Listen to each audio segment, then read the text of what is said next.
I'm here with CCMA winner and Juno nominee Aaron Goodvin.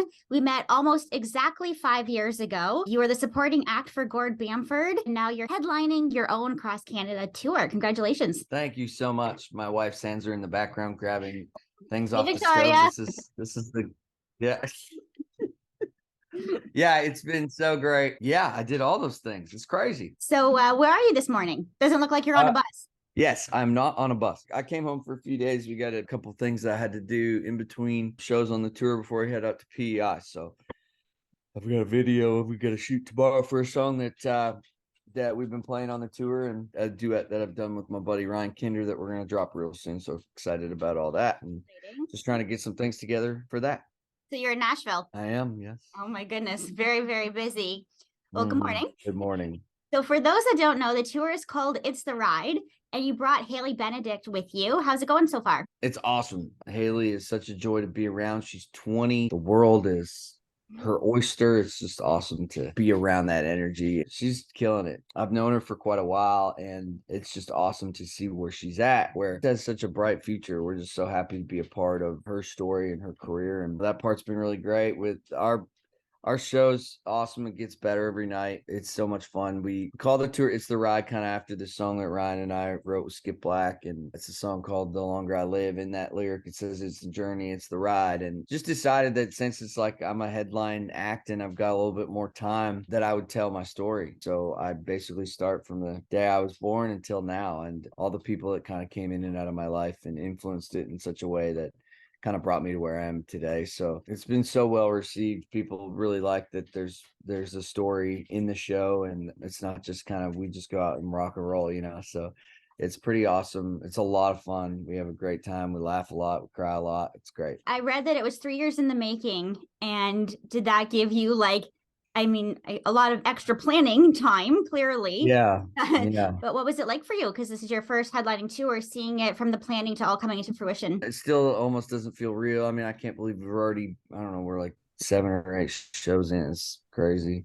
We're already halfway there, which is unbelievable. It just goes by so fast. You plan for this stuff for such a long time. And I think the tour has served itself, even though we wanted to get out and do it before. Obviously COVID kind of put an end to that. Now it feels like we're in a good place with where we are musically, and I think the tour is better for it. I definitely wouldn't have had this song written and had the idea for telling the story if that didn't happen. It all happens for a reason. I'm so glad at how well it's being received, how much people are loving the show and really enjoying it. I mean, that's all you can ask for. A lady came up to me and said it was the best $42 she's ever spent. So that's what it's all about. Great. Do you have any inside jokes or rituals with Haley? Probably. I have to think about that.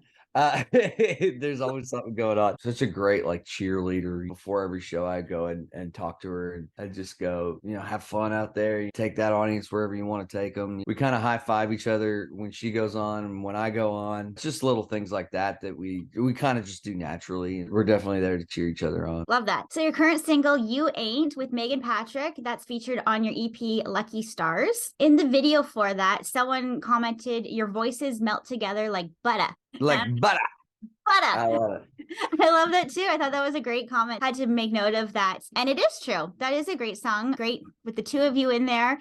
And before we get into talking about that, can you give us a little showcase of that song? Yeah, of course.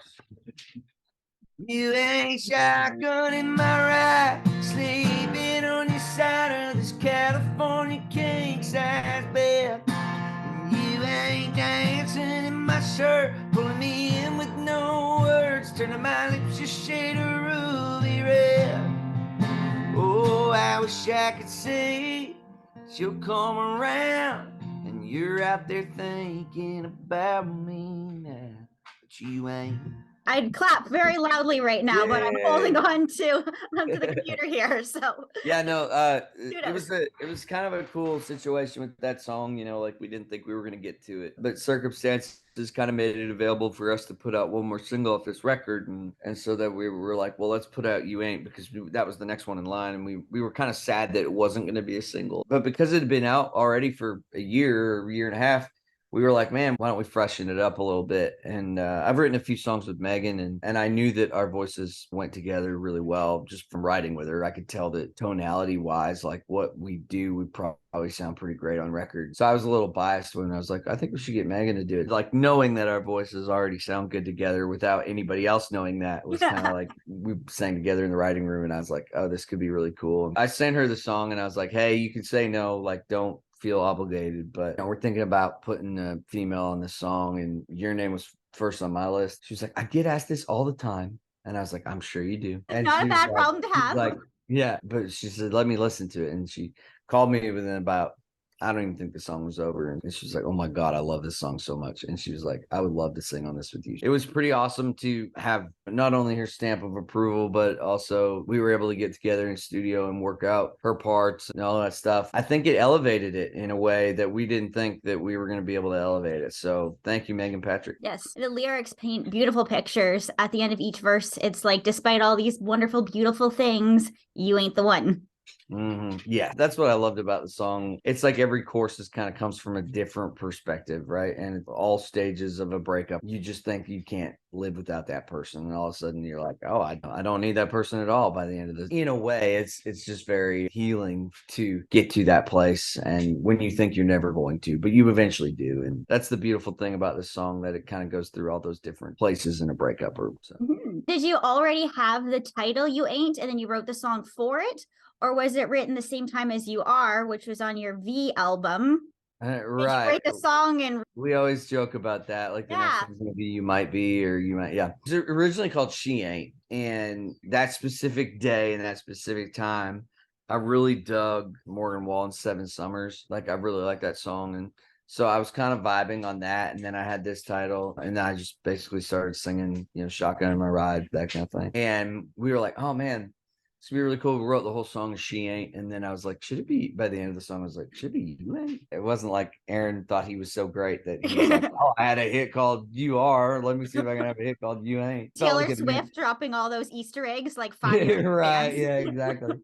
Yeah, exactly. I think it came out the way it needed to come out, and I think it means more as You Ain't. It's a little more personal, and I think it connects more. Yeah, like that. So I also want to congratulate you on Boy Like Me, which is also on Lucky Stars, for reaching #1 in Canada, and Lonely Drum still soaring around worldwide. It came on my Spotify this morning. I just had it on shuffle. It just went double platinum. So congratulations on that. Yes, thank you so much. Yeah, it's crazy. That song just never stopped. It's just so crazy. You can't plan that, that type of success. It just keeps going and going and going. There's things that happen every day with that thing. Well, I'm going to let you go, but I hope to see you at the Axis Club with everybody else in Toronto, February 17th. Woo! Yeah, we're so excited we get to play Toronto. Like, we're so pumped. I know their tickets are selling, so everybody get on that. We want to pack that place in Toronto, man. We can't wait.